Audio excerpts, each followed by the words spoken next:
Welcome to our channel. Today we how to activate Google Tag Manager for e-commerce conversion tracking step by step clearly.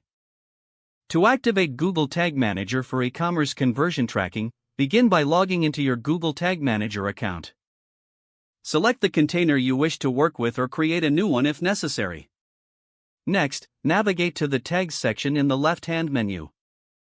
Click on the New button to create a new tag. Choose the tag configuration option and select Google Analytics, Universal Analytics or Google Analytics, GA4 based on your setup. Set the track type to Transaction for Universal Analytics or Event for GA4.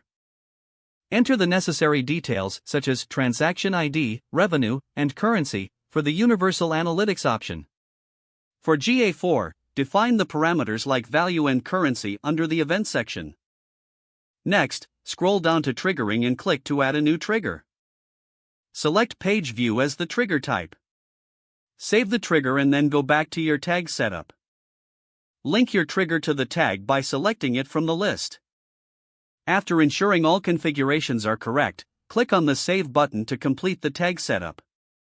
Next, navigate to the workspace and click Submit in the upper right corner. Add a version name and description to document your changes. Publish the changes to make the tag live on your website.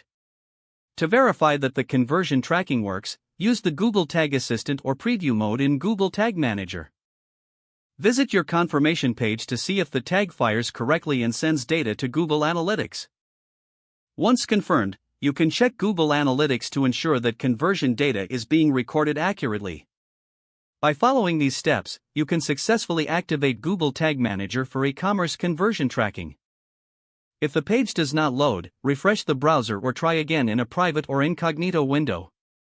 Make sure you are using the correct email address, then retype it carefully to avoid small typos.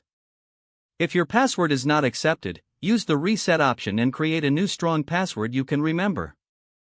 Check your spam folder for verification or security email. Enable two-factor authentication if available to improve account security and reduce unauthorized access risk.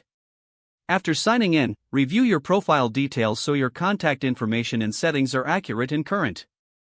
If you see an error message, note it down and try again after restarting your device and internet connection. Log out when you finish, especially on shared devices, to keep your account and payment information secure.